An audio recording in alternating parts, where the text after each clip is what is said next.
Okay, so back again guys. Nandito pa rin tayo sa may IMM. And mayroon tayong mga biniling konting mga pasalubong. Pero since nandito na lang tayo, try ko din kayong ikot naman dito sa may food court area ng IMM. Okay, let's go. So that's roughly $5, mga nasa 200 pesos yung crispy chicken skin.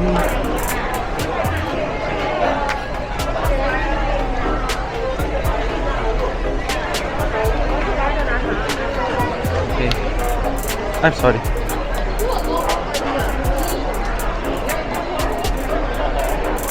Mr. Coconut.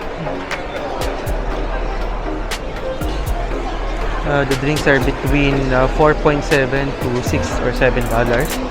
So Krispy Kreme, buy 10 free 2. So ito yung mga itsura ng donuts nila. So similar lang sa original glaze. I think ito wala nito sa atin. Miss Messi. Yung price ng donut nila is, I would say, extremely pricey. Because I think kung di ako nagkakamali, sa Pilipinas, ang presyo ng donut sa atin is roughly nasa 60, 70 pesos na Krispy Kreme.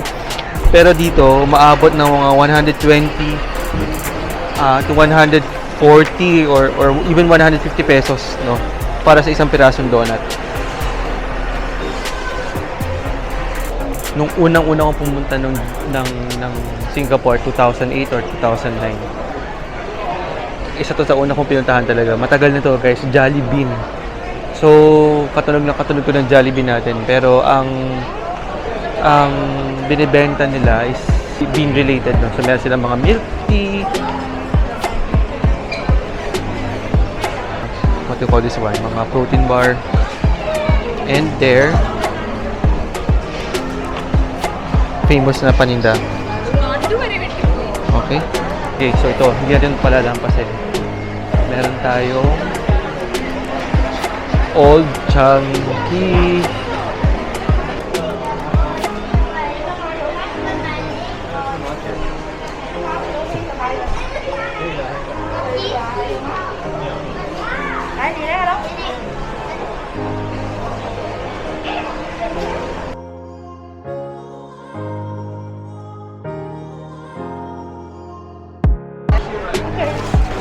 Thank you. Let's go to 7-Eleven. Okay, before we go to 7-Eleven, this is also a medyo sikat na kainan dito sa Singapore. Price point niya at the max is mga 12. Pero ang entry nila is mga nasa 7.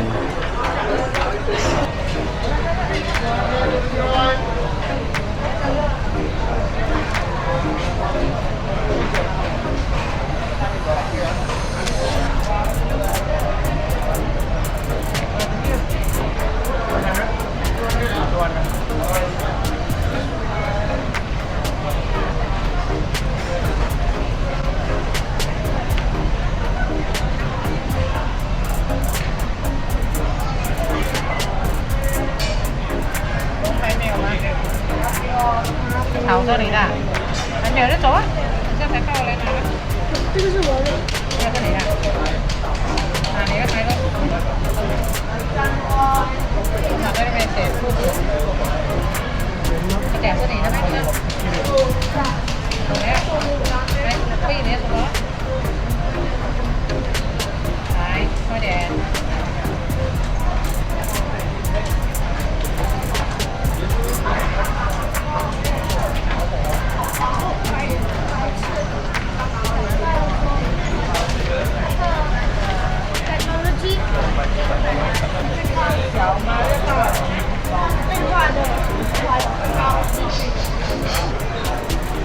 So, ganun nila ginagawa guys yung fried rice nila. Okay, so ito, may nakita tayong 7-Eleven and check natin kung ano yung mga pwedeng pagkain na pwede nating kainin or bilhin dito sa 7-Eleven. Okay?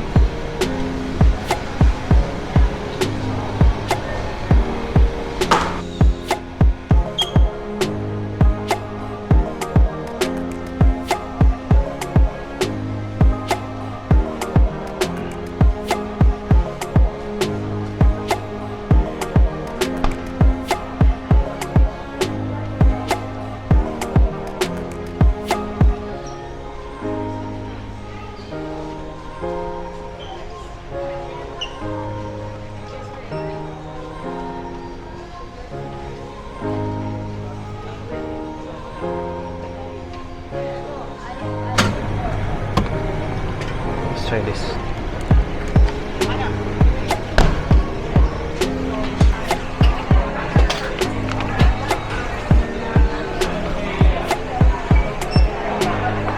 Buy another one? Oh, 390. How much is one? One for 250. Okay, I'll get one. Can I mix with other flavor? Yeah. Okay.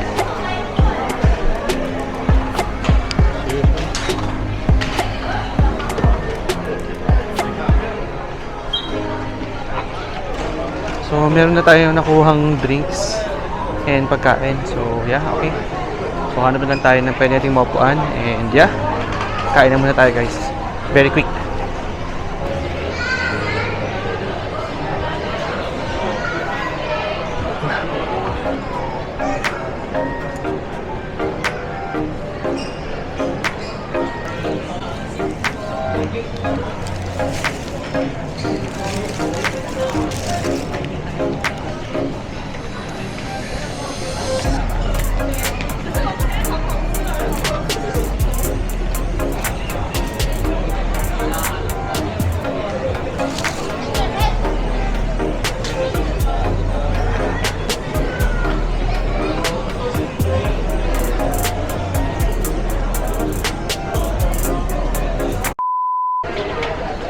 So guys, katulad nung sinare ko sa inyo kanina, ang sahod ng mga tao dito sa Singapore is relatively higher because also of cost of living.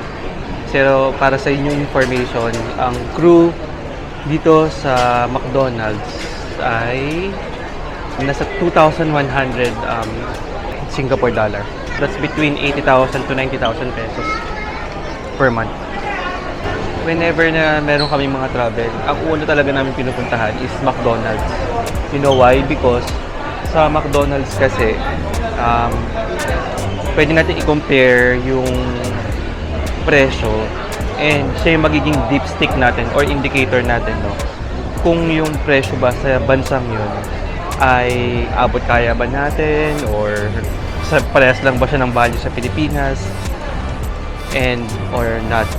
Bakit naman McDonald's? Kasi ang McDonald's ay kilala sa pagkakaroon ng pare-parehas na ingredients all across sa lahat ng restaurant sila sa lahat ng bansa.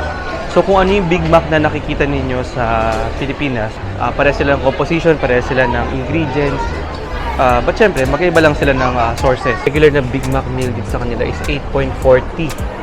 No, with I think medium fries. Of course, the Big Mac itself and a small or a regular Coca-Cola drink. So that's 8.40. So that's 320 pesos to 350 pesos. Regular lang. Chinek ko lang para makita nyo lang guys, no, kung ano ba yung mga presyo na ng McDonald's dito sa Singapore.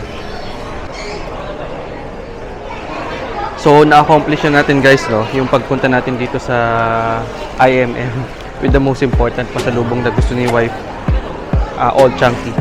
So okay. So yeah, I think I'd like to end this vlog by letting you know, no, na ang IMM again is a perfect location for your shopping, lalong-lalo na, no, kapag kayo ay gusto makakita ng mga cheap finds. Lahat ng mga branded outlets dito ay almost 30, 40 or even 50% off all year round. So wag niyong palalampasin itong IMM, no, lalong-lalo na kung meron talaga kayong balak mag-shopping sa Singapore. Number 2, marami din sila ditong mga restaurants na unique also sa Singapore. So kung gusto niyo din magkaroon ng experience sa mga food ng Singapore, IMM is also a perfect place. Okay, so yun na lang muna guys ang masishare ko sa inyo, and I'm now gonna be heading back to Changi Airport, and abangan nyo yung next ko na vlog for another round of our experience in Singapore.